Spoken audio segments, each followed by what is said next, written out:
The realization concept in accounting, when money meets reality. In the world of accounting, there is a magic rule called the realization concept.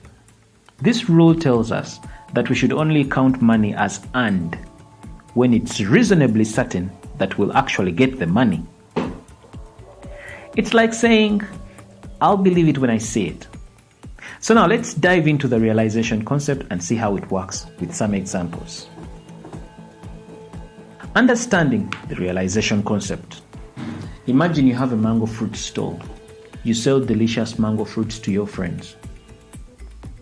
When do you count the money you make? That's the question of the hour.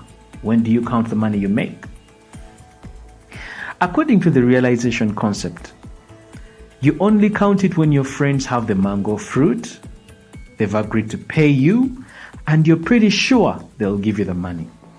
It's like saying, I've done my part and the money is on its way. For a simple business like a mango fruit stall, this is easy to understand. You give the mango fruit and you get the money. Simple as that. When the mango fruit is in your friend's hand and they say, I'll pay for this, that's the moment you count the money. It's when you've realized the income.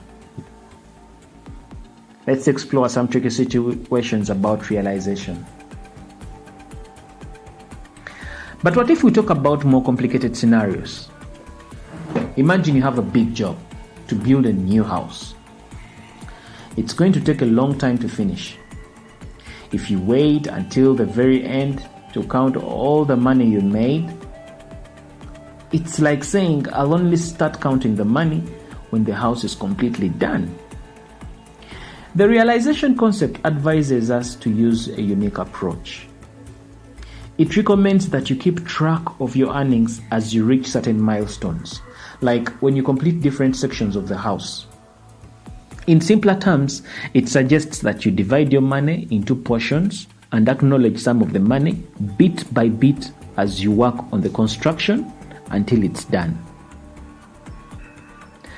Waiting until the very end might look like you didn't earn any money for quite a while, even though you've been putting in a lot of effort.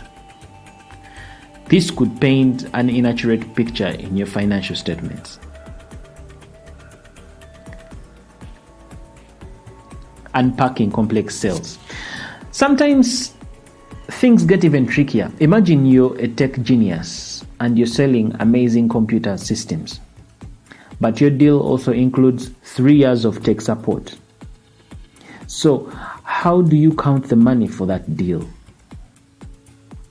The realization concept says you should be smart about it.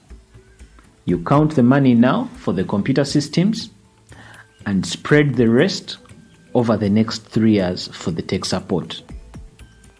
It's like saying, I've made some money now and I'll make more money in future when I provide the support. Let's conclude this. In the realm of accounting, the realization concept serves as a practical guide. It emphasizes the importance of recognizing money when it is tangible, not just a commitment. For straightforward transactions, it's straightforward. You provide a service or deliver goods and the payment is agreed upon, and that's when you record the money, period. However, for significant projects and intricate agreements, you employ your intelligence to split the earnings into stages, making the process more logical over time. The realization concept ensures that your financial statements accurately reflect the actual money you've earned, giving your business a trustworthy and transparent appearance. It's akin to ensuring your money is genuine and your profits are tangible. My name is Arnold Kisembo Rwangakuramya. Thanks for watching.